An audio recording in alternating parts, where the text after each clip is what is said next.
Hello everyone, I am Neha and welcome back to my channel. In this video, we will talk about Project Viva questions. उससे पहले अगर मेरी video पसंद आए तो please like करना, अपने दोस्तों के साथ शेयर करना और मेरे चैनल पे नए हैं तो प्लीज़ मेरे चैनल को सब्सक्राइब करना। और स्क्रीन पर आप देख रहे होंगे कि you only not subscribe 79.3% and subscribe 20.7%। तो मैं रिक्वेस्ट करती हूँ आपसे कि आप मेरी वीडियोस को देखें और अपने फ्रेंड्स के साथ शेयर करें, जिससे कि मुझे मोटिवेशन मिलता है कि मैं आपके लिए ज़्यादा से ज़्यादा इंफॉर्मेटिव और नॉलेजेबल वीडियोस को बनाओ। Let's back to the topic. जैसा कि हम बात कर रहे थे प्रोजेक्ट वाइवा क्वेश्चंस की, ये MPCE 016, 026 और 036 के लिए कॉमन ही है। जैसे कि हमारा जब वाइवा हो रहा था तो उसमें MPCE 026 और 036 के भी स्टूडेंट्स थे, उसमें 016 के नहीं थे। बट मैंने अपने फ्रेंड से बात की है, अपने बैचमेट से बात की है, अकॉर्डिंग टू देम कि जो क्वेश्चंस हमसे पूछे गए थे सिमिलर क्वेश्चंस होते हैं, बस आपके प्रोजेक्ट के अकॉर्डिंग आंसर्स होते हैं। तो हम क्वेश्चन देख लेते हैं कि किस टाइप के क्वेश्चंस पहले मुझसे पूछे गए थे, पहले हम उसको डिस्कस करेंगे। So let's begin.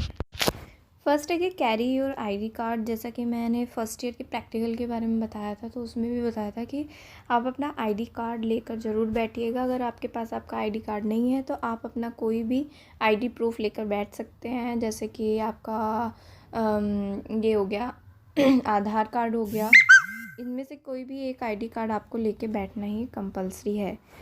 Okay, first questions मुझसे पूछा गया था कि टॉपिक और टाइटल नेम, आपका जो प्रोजेक्ट का टाइटल या टॉपिक नेम है वो आपको बताना है बिना किसी हिचकिचाहट के। आप उसको बार बार रिवीजन कर लेना बोल बोल के कि क्या आपका टॉपिक है, ठीक है। नेक्स्ट क्वेश्चन मुझसे पूछा था कि व्हाट इज़ मेंटल हेल्थ, क्योंकि मेरे जो टॉपिक था, टाइटल था, उसमें स्ट्रेस एंड मेंटल हेल्थ दोनों वर्ड थे, वेरिएबल्स थे, तो इसलिए उन्होंने मेंटल हेल्थ के बारे में पूछा था, तो फिर मैंने उसको एक्सप्लेन किया था। नेक्स्ट क्वेश्चन पूछा था कि इंडिपेंडेंट वेरिएबल और डिपेंडेंट वेरिएबल क्या है आपके स्टडी में। इसकी डेफिनेशन नहीं पूछी थी, बट आपके जो स्टडी है, जो रिसर्च आपने किया है, प्रोजेक्ट प्रिपेयर किया था, उसमें डिपेंडेंट और इंडिपेंडेंट वेरिएबल क्या है ये आप अच्छे से प्रिपेयर कर लेना। ओके, और क्या होता है बेसिकली, अगर आप इसका आंसर नहीं दे पाते हैं तो क्या होता है इंडिपेंडेंट और इंडिपेंडेंट वेरिएबल, इसके बारे में भी आप रीड कर लेना। ओके, नेक्स्ट क्वेश्चन पूछा था कि स्टैटिकल टूल्स आपने क्या यूज़ किए थे। जैसे मैंने कोरिलेशन कोफिशिएंट यूज़ किया था, अनोवा यूज़ किया था, तो आपको उन टूल्स के बारे में बताना है आपने स्टैटिकल टूल्स कौन से यूज़ किए हैं। तो नेक्स्ट क्वेश्चन हुआ था कि लिमिटेशन क्या है आपके स्टडी की। ये सारे क्वेश्चन आप अच्छे से क्वेश्चंस को लिखकर उसके आंसर लिख के 4-5 बार रीड कर लेना और ज़ोर ज़ोर से चिल्ला के बोलना, क्योंकि सबके सामने बोलना इतना इजी नहीं होता है, एंग्जाइटी फील होती है, डर हो जाता है। तो आप ये बेस्ट एक प्रैक्टिस है, एक तरीका है कि आप अच्छे से प्रेजेंट कर पाएँ अपने आप को। नेक्स्ट एंड लास्ट क्वेश्चन था रिज़ल्ट ऑफ योर स्टडी। आपके स्टडी की रिज़ल्ट क्या रहा, फाइंडिंग्स क्या रही। तो आपको सिर्फ रिज़ल्ट नहीं बताना है कि ये हुआ वो हुआ, आपका बेस्ट आंसर ये होगा। आप उसको अपनी हाइपोथेसिस से कनेक्ट करके बताएंगे तो और भी ज़्यादा इम्प्रेस होंगे एग्ज़ामिनर, ठीक है। तो ये बहुत ही अच्छा आंसर होता है। तो ये सारे जो क्वेश्चन थे ये मुझसे पूछे गए थे, और भी बहुत सारे क्वेश्चन हैं जो पूछे गए थे ड्यूरिंग वाइवा, ठीक है। तो उसको भी मैं अभी आपको एक्सप्लेन कर देती हूँ। ओके, जो फर्स्ट क्वेश्चन पूछा था स्ट्रेस थ्योरी, जैसे मैंने अभी बताया कि मेरा जो टॉपिक था उसमें stress and mental health word था, वेरिएबल था।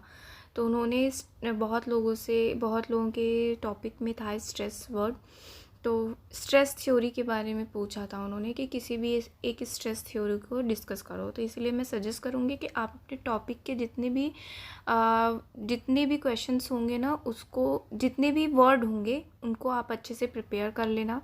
स्ट्रेस है तो उसकी थ्योरी के बारे में, उसके टाइप्स के बारे में, स्ट्रेस के कंपोनेंट्स क्या हो सकते हैं उनके बारे में आप अच्छे से रीड कर लेना। ये क्वेश्चन भी पुट हुए हैं। ओके, नेक्स्ट था सैम्पलिंग से रिलेटेड भी क्वेश्चंस पूछे गए हैं कि आपने डेटा कलेक्शन के लिए कौन सी सैम्पलिंग यूज़ की थी। मोस्टली रैंडम और कन्वेनियंस सैम्पलिंग ही यूज़ की जाती है। तो इन दोनों, ये जो दोनों सैम्पलिंग है, जिस तरीके से आपने सैम्पलिंग यूज़ की होगी उसके बारे में भी पूछा गया था। और इन सैम्पलिंग के थ्रू कौन से आपने इंटरव्यू के थ्रू लिया था या फिर फ़ेस टू फेस लिया था, और अगर इंटरव्यू मेथड यूज़ किया था तो कौन सा स्ट्रक्चर मेथड यूज़ किया था या फिर अनस्ट्रक्चर मेथड यूज़ किया था, ये क्वेश्चन भी पुट हुए हैं। और स्ट्रक्चर और अनस्ट्रक्चर मेथड, इंटरव्यू मेथड जो है उसमें क्या डिफरेंस है, ये भी क्वेश्चन पुट हुआ था। ओके, सैम्पलिंग से रिलेटेड एक और क्वेश्चन पुट हुआ था जो कि था कि आपने कितने सैंपल लिए थे। ठीक है, ये बहुत सारे लोग आंसर्स नहीं कर पा रहे थे, तो आप प्रिपेयर करके रखना कि आपने 50 सैंपल लिए थे, 100 सैंपल लिए थे, 75 लिए थे, 70 लिए थे। ठीक है, ये सारे आप क्वेश्चंस को प्रिपेयर कर लेना। नेक्स्ट क्वेश्चन था स्टेप्स। कौन कौन से स्टेप्स आपने स्टैटिकल टूल्स में, टूल्स जब आप यूज़ कर रहे थे, कौन कौन से स्टेप्स आपने लिए, ये क्वेश्चन भी पुट हुआ था कि आपने पहले मान लीजिए स्टैंडर्ड डेविएशन निकाला, फिर उसके बाद अनोवा निकाला या कोरिलेशन निकाला। ठीक है, ये क्वेश्चन भी आप प्रिपेयर कर लेना। नेक्स्ट क्वेश्चन था सैम्पल कलेक्शन टूल्स, कि आपने कौन कौन से यूज़ किए थे। जैसे कि मैंने 2 टूल्स यूज़ किए थे, एक तो पैसिफिक स्ट्रेस स्केल था और सेकंड था बैक डिप्रेशन स्केल, जो कि मेंटल हेल्थ में यूज़ होता है। तो ये इस टाइप के जो भी आपने टूल्स सैम्पल कलेक्शन के लिए यूज़ किए थे, आप उनके नाम ज़रूर एक तरीके से रट लेना। ठीक है, ओके। नेक्स्ट था कि हाइपोथेसिस क्या है और कितनी हाइपोथेसिस आपने क्रिएट की हैं। तो ये हाइपोथेसिस आपके 1 या 2 या 3 हैं, तो इनको आपको एकदम टंग पे लर्न होना चाहिए, अटकना नहीं चाहिए, नहीं तो ना फिर और भी उससे कॉन्फ्लिक्ट हो जाता है, क्वेश्चंस और भी क्रिएट होने लगते हैं कि आपने खुद से बनाया है, आपने चीटिंग की है या कहीं से आपने ख़रीदा है। तो इस टाइप के क्वेश्चन भी पुट हुए हैं, तो आपको जो भी मैं क्वेश्चन बता रही हूँ उनके आंसर बिल्कुल एकदम ज़ुबान पे याद होने चाहिए, लिख के एकदम रट्टा मार लेना आप लोग। नेक्स्ट क्वेश्चन था इम्प्लीकेशन। इम्प्लीकेशन क्या है आपके इस स्टडी का, या फिर आपकी फील्ड में इस स्टडी का क्या इम्प्लीकेशन है, क्या यूज़ है। ये किसी भी आप फील्ड में हो उससे रिलेटेड, जैसे टीचिंग से रिलेटेड है तो टीचिंग से रिलेटेड कि आप इस स्टडी को कैसे अपने स्कूल में यूज़ करेंगे, या फिर किस तरीके से आप इसको स्टूडेंट्स पे अप्लाई करेंगे। ठीक है, तो ये सारी चीज़ें भी आप अपने खुद से प्रिपेयर कर लेना।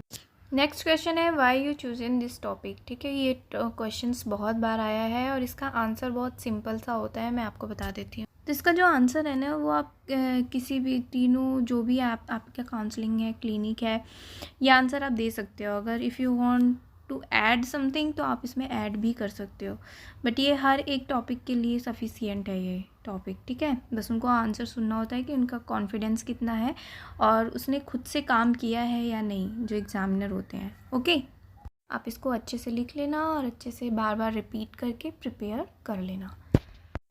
ओके, नेक्स्ट क्वेश्चन है व्हाट इज़ कोरिलेशन। इसका बहुत ही सिंपल है आंसर कि correlation is a statistical techniques that is use to measure and describe a relationship between 2 variables. Okay, next question था difference between T test and correlation. ये question तभी put हुआ था जब आपने ये बताया कि आपने स्टैटिकल टूल्स कौन से यूज़ किए हैं। तो किसी ने बताया हमने टी टेस्ट और कोरिलेशन दोनों यूज़ किया है, तो इसके बीच का डिफरेंस वो जानना चाहते थे। ओके, नेक्स्ट क्वेश्चन था रेफरेंसेस। आपने कौन सी बुक्स यूज़ की हैं अपने इस प्रोजेक्ट के हेल्प के लिए, कौन से जर्नल आपने रीड किए हैं, किस तरीके से आपने ऑनलाइन रिसोर्सेज लिए, ये सारी चीज़ें आप पूछते हैं। और बुक्स का स्पेशली आप किसी एक बुक का नाम बता दो जिससे आपने कुछ डेटा आपने लिया हो, ठीक है, रीड किया हो अपने इस स्टडी के लिए। काफ़ी सारे उसमें रेफरेंसेस लिखे रहते हैं, तो 3, 4 या 5 आप प्रिपेयर कर लेना। एटलीस्ट 5 रेफरेंसेस बुक्स के नेम या जनरल जो आपने रीड किए हों उनको आप अच्छे से प्रिपेयर कर लेना। Okay, next and last question था कि ऑब्जेक्टिव ऑफ योर स्टडीज़ को भी आप अच्छे से प्रिपेयर कर लेना। ओके, तो ये थे सारे क्वेश्चंस जो कि पूछे गए थे मेरे वाइवा में, और जब तक मेरा वाइवा हुआ तब जो भी क्वेश्चन मैंने सुने थे वो सारे मैंने आपको बता दिए हैं। आई होप ये आपके लिए बहुत ज़्यादा हेल्पफुल होगा। और किस तरीके से आपको इसकी प्रिपरेशन करनी है ये भी मैंने बताया है कि आपको क्या करना है, सारे क्वेश्चन लिखने हैं, फिर उसके आंसर लिखने हैं, उसको कई बार रीड करना है, जिससे कि आपकी बहुत ज़्यादा प्रैक्टिस हो जाएगी, आप 4 लोगों के सामने भी बोल सकेंगे। सबसे बड़ी एंग्जाइटी ये होती है कि हमें इतने सारे लोगों के सामने बोलना है, तो आप इस जो एंग्जाइटी है ना उससे दूर हो जाएंगे। तो इसलिए आप उसको लिखें और अच्छे से रीड करें, ज़ोर ज़ोर से चिल्ला चिल्ला के उसको रीड करें और प्रिपेयर करें। और ऐसे ही वीडियोस के लिए मेरे चैनल को सब्सक्राइब करें, अपने दोस्तों के साथ शेयर करें अगर मेरे चैनल पे नए हैं तो, और पसंद आए तो प्लीज़ लाइक करें और कमेंट सेक्शन में भी लिखकर बताएं कि मेरी वीडियोस कैसी लगी है, और मेरी वीडियोस को देखते